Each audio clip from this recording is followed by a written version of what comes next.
for being here today, Saturday here at rythmia in Costa Rica on another I Got My Miracle Facebook Live. And today, this beautiful angel mermaid, said, "You look like a beautiful mermaid," was so kind to say, "Yes, I will do this interview."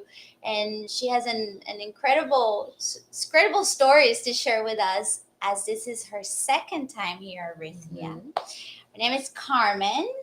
Thank you so much for saying yes. Yeah, thank you for asking. It's wonderful to be able to share my story. Thank you. So Carmen, this is your second time, but I would love for you to take us to your first time for a moment. And what was your original intention?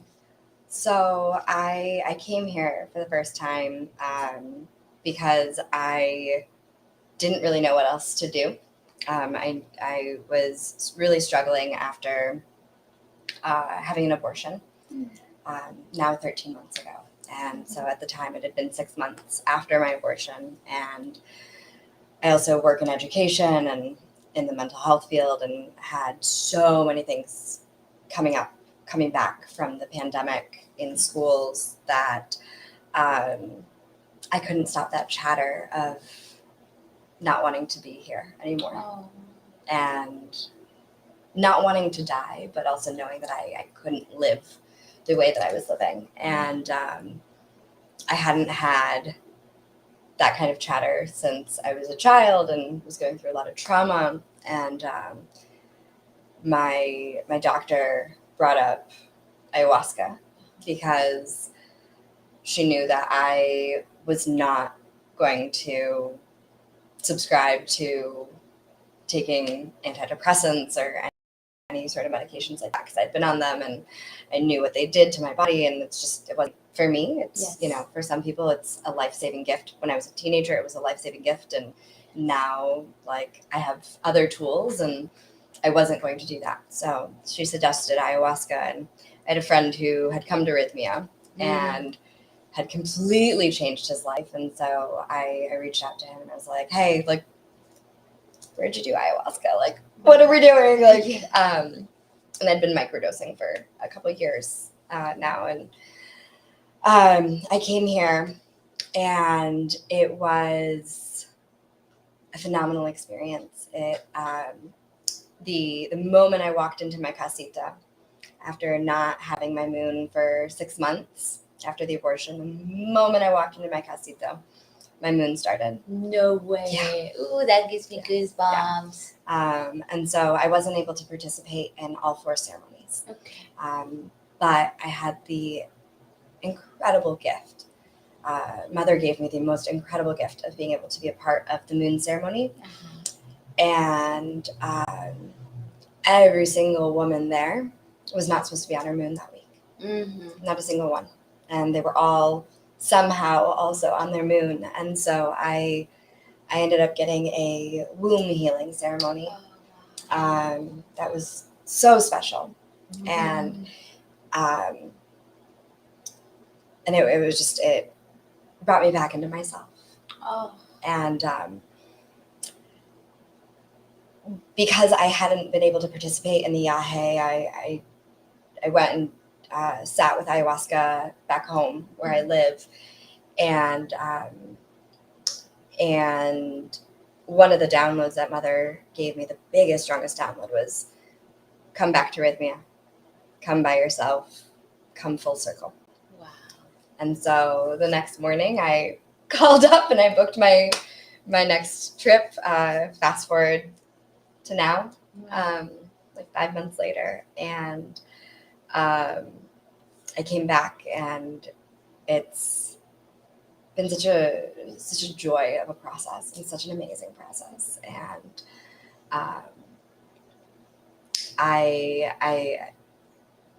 my experience with Mother is she's so sweet and loving and kind, and just holds me in ways that, like, I have not been held and supported. I've been able to let my guard down and really truly trust. The ayahuasqueros and ayahuasqueras here are just so beautiful with their holding space. I actually got my ultimate miracle. I might start crying with this. Last night in breathwork. Breathwork is just a practice that I do for myself all the time. Anyways, it's such a deep spiritual practice for me. And last night in breathwork, I got to meet my son.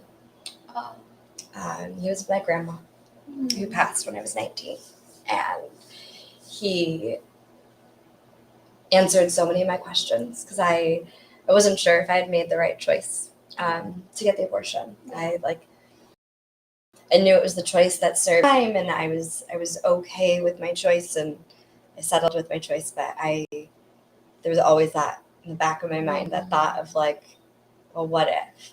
Yeah. And he told me his name, and he told me that he is so grateful that I made the choice,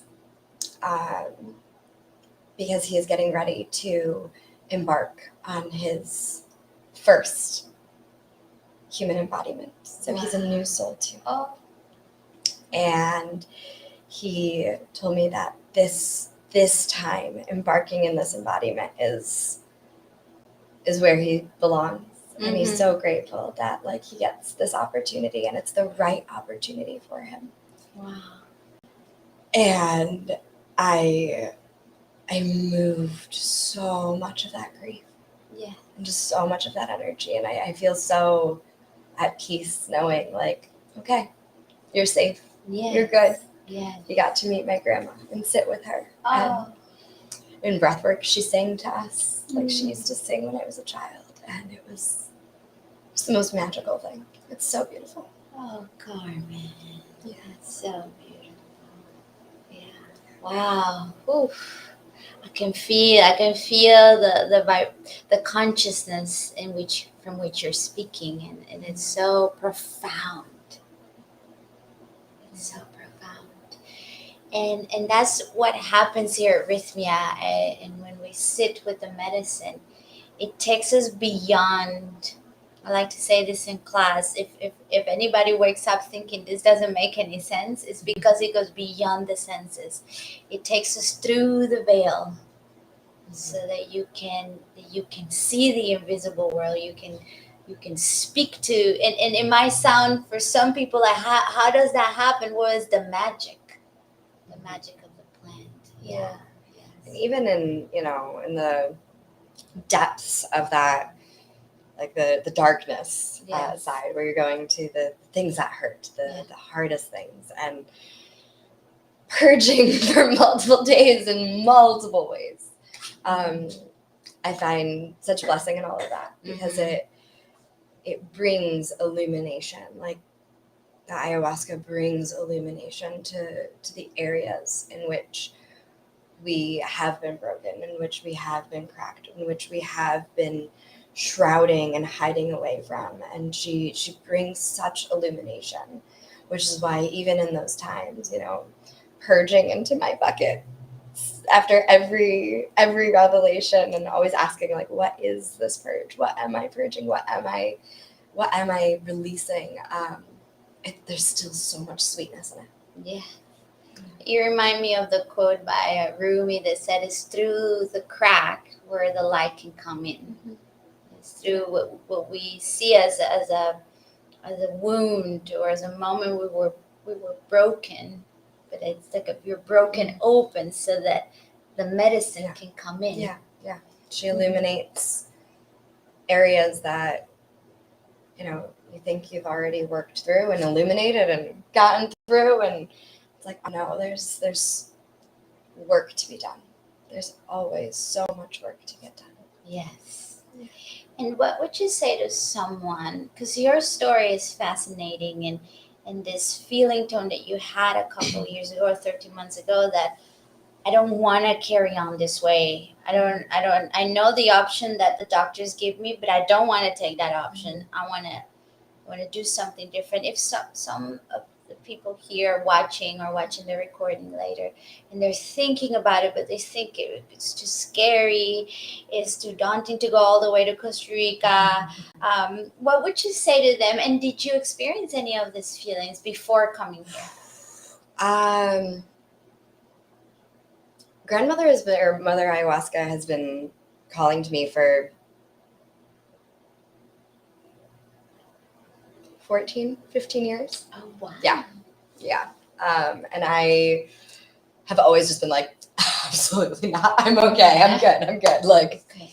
I will, I will work with other plant medicines, but that is, we'll put that in a bucket over there. Right.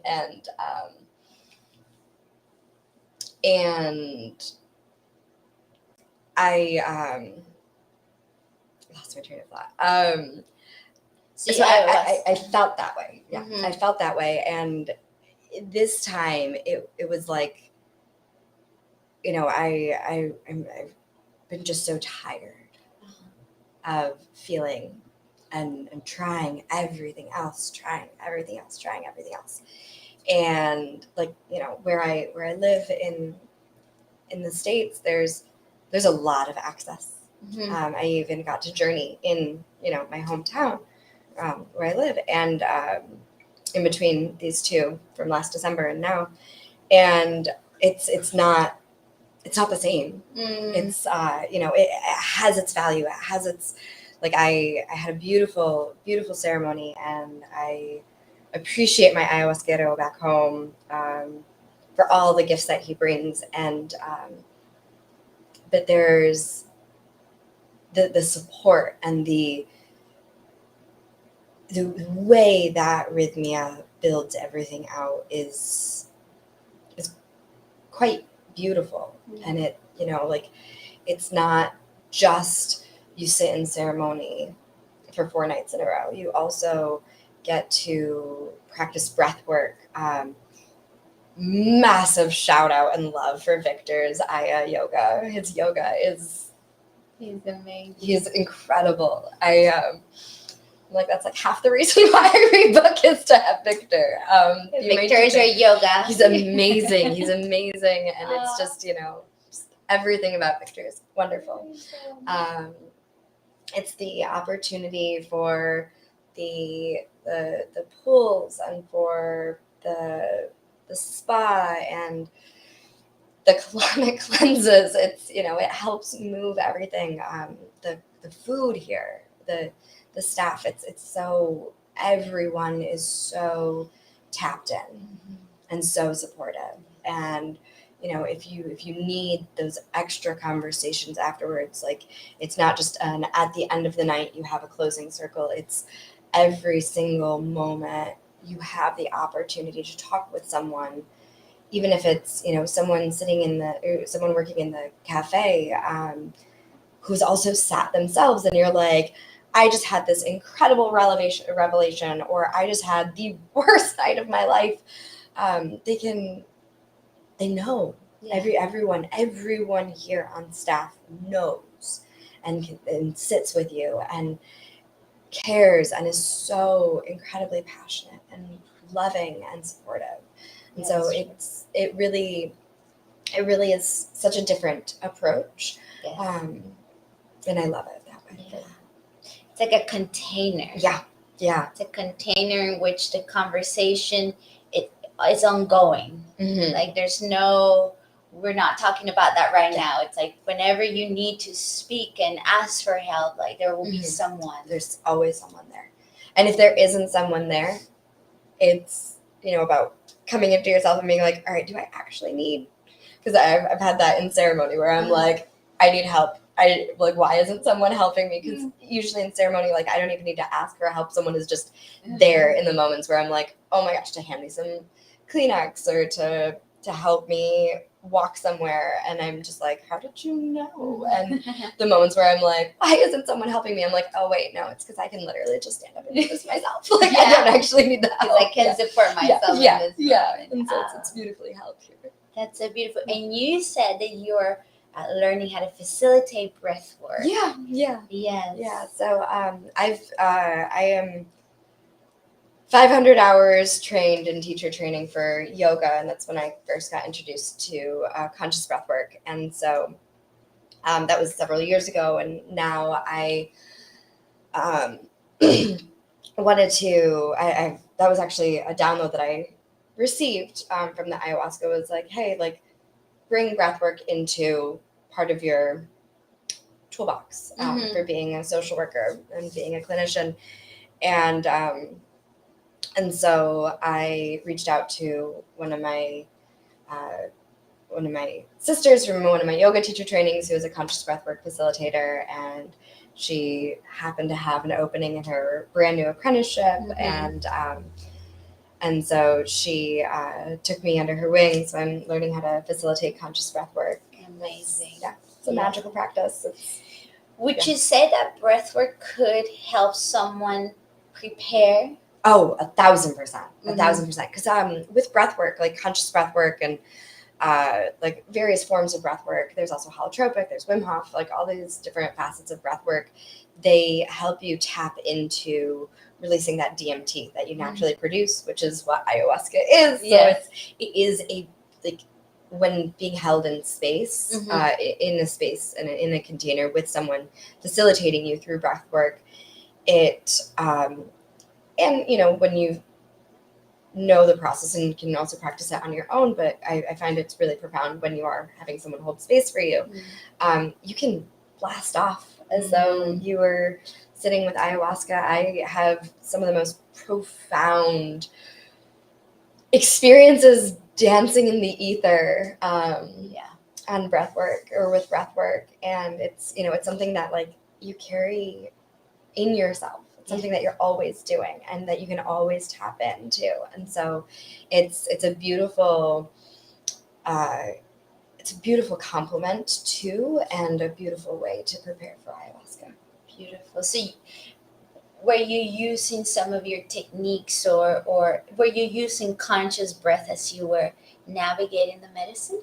I don't do, so conscious breath work is it's a very like audible, like big inhale, and then just letting the exhale drop out, just a little drop, and then so you're over oxygenating the blood.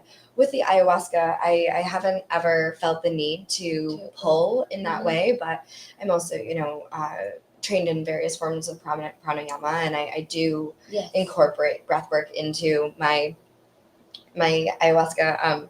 I've had almost everyone who has sat next to me or laid next to me in ceremony this week has made a comment about how I purge, because I don't purge loudly. I don't.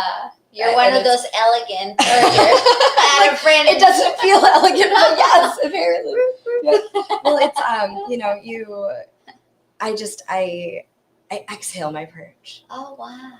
And so I like wait to get up until the moment that I'm like, okay, my mouth is like salivating, I'm dripping with saliva, I'm going to purge immediately right now. And then I go to my bucket, and I keep my body elevated so my heart is below my hips on all fours, and I just breathe into my bucket. And I breathe deep breaths and deep exhales until the purge finally releases. Oh wow. And beautiful. that's the only way that I know how to purge anymore. Even when I got sick a couple months ago, and ended up. So you keep using your breath. Yeah, I just use my breath. Surrender you have to surrender to your breath and just fully trust in the process. Like, all right, like I am here. This is what we're doing. This is the work that needs to be done. Yeah. And you know, when you surrender and you don't fight it. Yeah. And I purged all 4 nights, and my throat doesn't feel like I just spent. It's a different kind. It is. Yeah. It's not painful. It's not raspy. Like I've been sick where, you know, like I'm purging, and I'm like, I can't talk, but like, no, like it doesn't feel anything like that. And it's just like, you just have to like exhale and just. And what a beautiful wisdom for life. Because I believe when we have a situation, a crisis, a difficulty, a tribulation in our life, I call that medicine. Mm-hmm. So life is giving us medicine, and if something uncomfortable comes up, or there's something that needs to be released, we will feel it in the emotional body as a form of worry, doubt, fear, anxiety, and doing that act of surrendering with the breath to the medicine of life. I think you're talking into that. Like we can bring, as we integrate the medicine, we can bring this to our day-to-day life. And it's that's the art of living. It is. It Yeah. is. It's this life, and I even have it tattooed on me. Life is kind of like work and a job. Like we have to get through. Mm-hmm. We just have to do it. There's, you have to work to be able to have money, to be able to sustain, to do all the things of living in Western society. And with life, you just have to get through. Yeah. And how much work there is to get through. Mm-hmm. And how much life there is to get through. Mm-hmm. And if you can't have the incredible, blissful joy without understanding the depths of human experience. Yes. Yeah.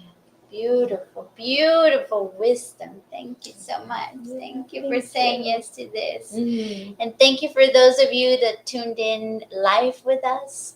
For those of you that are watching the recording, it is our intention for you to get inspired to come and visit us here at Rythmia and also get your miracles.